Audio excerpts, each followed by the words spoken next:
Foul 1. Ito na mga kamaster. Open ball na para kay Foul JB 1 na ang kalaban ni JB Sugal.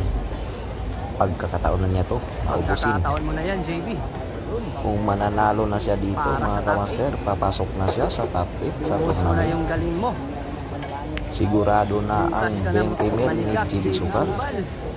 Kala mo lang 20,000 yan mga kamaster. pero hindi yan 20,000 kung papasok ka na sa top 8. Puro na po si JB Sugal dito mga kamaster. Yun, no? Grabe naman ang swerte ni JB Sugal.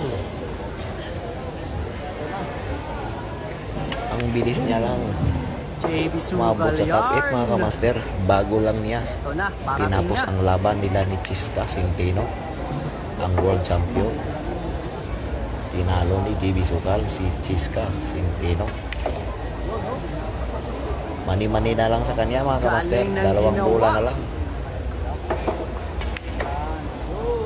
Yun, Wow! oh. Medyo bitin pa nga ang preparation. Last ball si JB Sugal mga kamaster. Nabitin ng konti. Last ball para papasok sa top 8 ng competition sa tournament. Nako po, umalog-alog JB Sugal. Masyado kang nagmamadali, idol JB Sugal. Sayang, papasok ka na sana sa top 8.